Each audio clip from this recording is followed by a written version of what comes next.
wanted to see what he looks like swimming, so today was the day. You look like a swimmer. You look like a swimmer. What? I said yay. Alright, now I have to go put this away so I can swim. It's Saturday morning. So it's Saturday morning, and I am about to shave this puppy's face. She's not exactly excited, but she's willing to submit to the torture. It's time.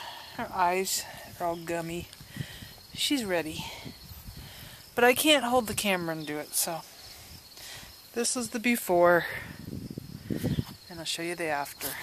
So we had to, please forgive me, because her fluffy ears were part of her cuteness, but there was huge dreadlocks in there. Yeah, there was no way to put them. They had to come off. It had to come off.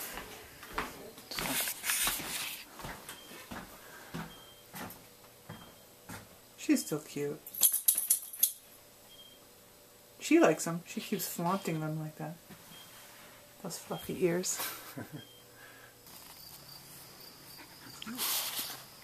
Millie, you want to go for a walk? She's like, yeah, that would be alright. Let's get out of here.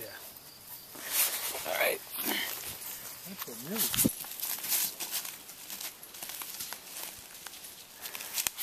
So I have to share this. The funny thing about these 5-finger Vibram shoes is that if you're walking around in the ferny woods, this is what happens to your shoes. They become little, oh, you have silly little fern shoes. It's a fashion statement. Now you want a pair, don't you? I do. So we were just talking. I just was on the phone with a friend this afternoon. What? Millie left her ball. Oh, that's silly. Millie. Millie, get your ball. Millie.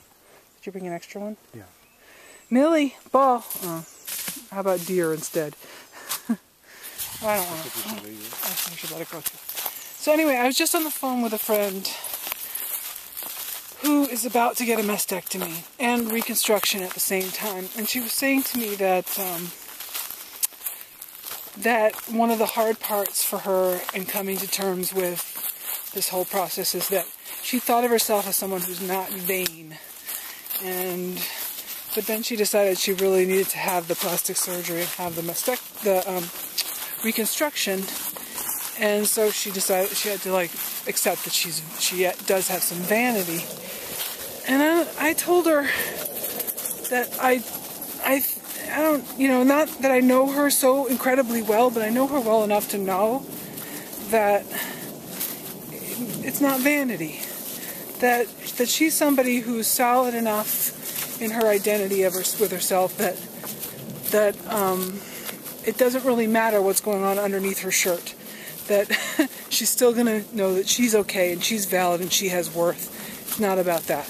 It's not vanity. And I don't even know that vanity is a very nice word. It's sort of a surface judgmental word for something that's going on that's bigger than that. But what I said to her is because I made a decision not to have a reconstruction, and for me, I weighed what was hard for me. It was hard for me to think about doing more surgery. It was hard for me to think about wearing an accessory, yet another accessory. But I don't even wear jewelry most of the time because I find it annoying. Even though maybe I might like how it looks here and there. But anyway, I actually found that all of that stuff harder weighed up against dealing with people's reactions to me. And I just personally had more resources, in a sense, to deal with the emotional aftermath of that than I did for the, and really it is emotional aftermath of all that goes into faking a breast. And I just said, people, that it's really not about you feeling like that you're okay in the world. It's about how you feel separate from others and how others are going to respond to you, and and that awkwardness, you know, that rises up between you and others. I have someone in my life who said to me, when she saw me, we greeted each other one day, we both were wearing tight-fitting tank tops, and she felt awkward, and she later told me about it and said, you know, I just felt like bad because I had 2 breasts.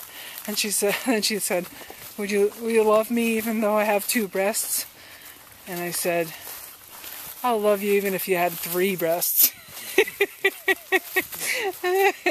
And you know, that's a beautiful moment, which I would never have had if I had a fake breast. But then again, that was the quality of the relationship that I had with her that made it possible for that conversation to happen in the first place. And so my point is that in talking to this friend today, and I was telling this to Jim, I realized that I really truly don't have a judgment. I thought maybe I did at some point, but I really don't have a judgment about whether or not one is better than the other. You know, it really doesn't matter. Be in the world after a mastectomy, however feels best to you.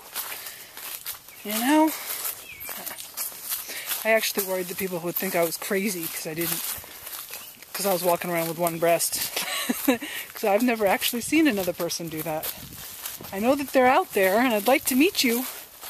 Maybe we should have a accidental Amazon convention. All of us one-breasted, publicly one-breasted people. What do you think, Jim? Should have a gathering? Yeah. I think it's a great idea. I can just imagine the town that we all descend upon, and the people who have nothing to do with it looking around like, what? All these women. And you know what should happen at this convention or whatever gathering? We should all do archery. Right. Nice. I know there's a woman who has a blog called Accidental Amazon. I think she either has a prosthetic or had reconstruction. So she could come to the convention, but she wouldn't be part of the crazy brigade that I would be part of. Us crazy women walking around with 1 boob. Who do we think we are?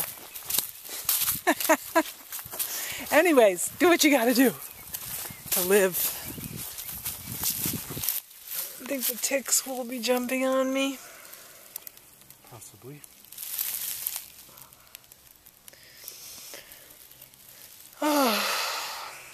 This is what I needed. Sometimes I just need to lie down on the earth.